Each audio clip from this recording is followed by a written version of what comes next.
Hello everyone, सभी का स्वागत है इस क्लास में। आज इस क्लास में हम पढ़ेंगे रिएक्शन मैकेनिज्म। क्लास शुरू करने से पहले मैं आपको इस बारे में रिएक्शन मैकेनिज्म के बारे में थोड़ा बताता। तो रिएक्शन मैकेनिज्म हमें क्यों पढ़ना चाहिए, इसकी क्या जरूरत पड़ेगी। तो कोई भी रिएक्शन अगर परफॉर्म हो रही है तो या रिएक्शन कन्वर्ट हो रही है, reactor is converted to product, तो उसे हम बोलते हैं रिएक्शन।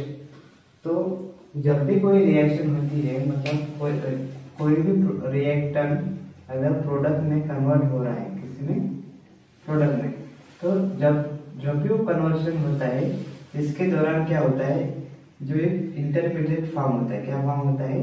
इंटरमीडिएट। इसके दौरान क्या फॉर्म होता है? इंटरमीडिएट।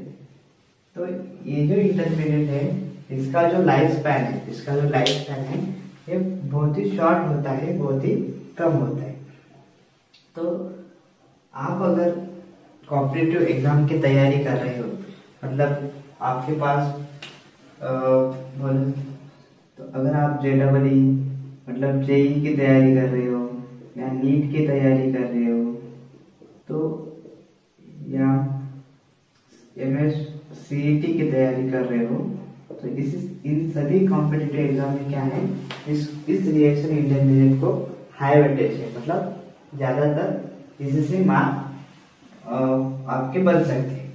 तो इंटरमीडिएट ये मोस्ट इम्पोर्टेंट टॉपिक है आपको कॉम्पिटिटिव एग्जाम में। इस एग्जाम में अगर आपको मिनिमम 50 मार्क के लिए पूछा जा सकता है, इस एग्जाम में 20 मार्क, इसमें आपको इंटरमीडिएट ये टॉपिक 20 मार्क को पूछा जा सकता है। और भी कोई कॉम्पिटिटिव एग्जाम है, जैसे कि CSIR नेट के लिए भी इंटरमीडिएट टॉपिक बहुत इम्पोर्टेंट है। इससे कम 25 मार्क आपके बन सकते हैं। और एक महाराष्ट्र सेट रहता है, इसमें भी आपको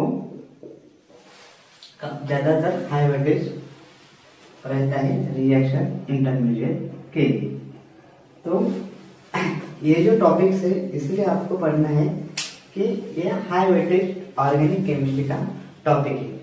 तो इंटरमीडिएट मतलब क्या है कि जब भी कोई रिएक्टर कन्वर्ट होता है प्रोडक्ट में, उसके दौरान जो फॉर्म एक इसके बिटवीन जो स्पीसीज बनती है, उसे कहते हैं हम इंटरमीडिएट। तो आपको इसका जो लाइफ टाइम होता है बहुत ही शॉर्ट होता है। इसका जो लाइफ पीरियड होता है, लाइफ टाइम आप उसे बोल सकते हो, वो काफी शॉर्ट होता है। क्या होता है? शॉर्ट होता है।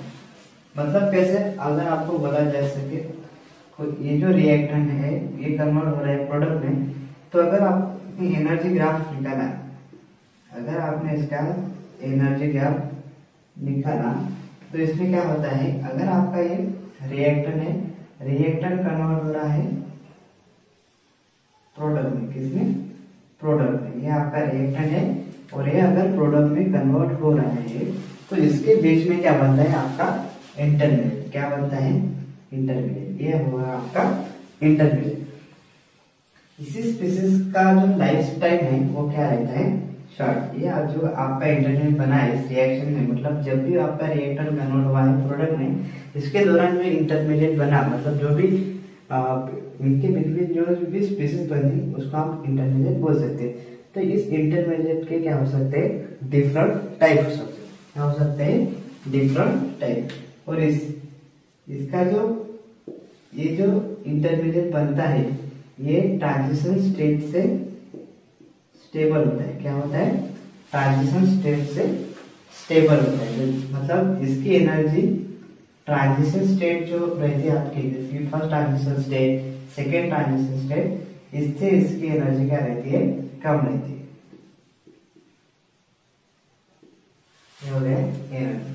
तो इसकी जो एनर्जी रहती है वो कम रहती है। Reaction coordinate.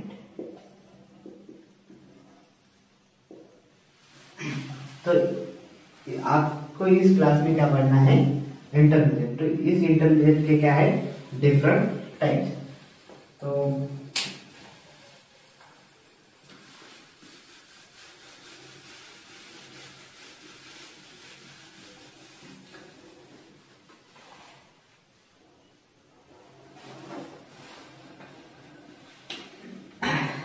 तो जो भी इंटरमीडिएट के टाइप्स है वो आप पढ़ेंगे आज, टाइप्स ऑफ इंटरमीडिएट।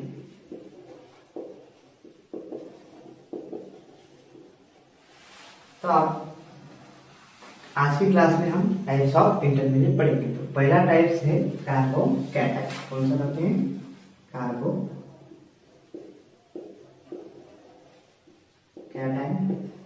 दूसरा है कार्बोआनायन।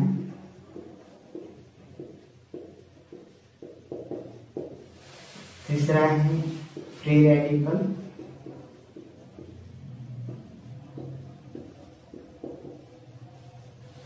चौथा जो है कार्बीन। पांचवा नाइट्रीन और छठवा आपका बेंजाइन। तो these are the different types of intermediate। जब भी आपका कोई भी रिएक्शन हो सकती है तो इनमें से 6 में से कौन सा भी एक इंटरमीडिएट उस रिएक्शन में हमेशा फॉर्म होता है। एक्सेप्ट ओनली पेरिसाइक्लिक ऐसी एक रिएक्शन होती है जो ऑर्गेनिक केमिस्ट्री में उसमें कौन सा ही मतलब इंटरमीडिएट फॉर्म नहीं होता, only in pericyclic reaction. Otherwise जो भी ऑर्गेनिक केमिस्ट्री के जितने भी रिएक्शन है उन सभी रिएक्शन में जो इंटरमीडिएट इन 6 में से कोई ना कोई एक इंटरमीडिएट हमेशा फॉर्म होता है। जैसे कि आपको अगर कार्बोकैटायन पूछा जा सकता है तो कार्बोकैटायन आपको डिनोट करना है तो carbon having a positive charge. अगर आपको कार्बोआनायन को डिनोटेट करना है तो आप कार्बन पे नेगेटिव चार्ज लिख सकते हैं। अगर आपको फ्री रेडिकल को डिनोट करना है तो कार्बन हैविंग 1 अनपेयर्ड इलेक्ट्रॉन। आपको कार्बन को डिनोटेट करना है तो carbon having 2 unpaired electron. Nitrogen को अगर आपको डिनोटेट करना है nitrogen having 2 lone pair and benzene. It is also one types of intermediate. It is group of benzene, but it is not benzene, it is a benzene as a intermediate. So due to this triple bond like structure, so this intermediate is called as a benzene. So in this class we will study about the carbocation and carboanion. So carbocation and carboanion, so one by one we will discuss. तो आपको अगर ये intermediate पढ़ना है तो इसके reactivity and stability मालूम होना बहुत जरूरी है। तो आज हम पढ़ेंगे इसकी reactivity and stability of carbocation.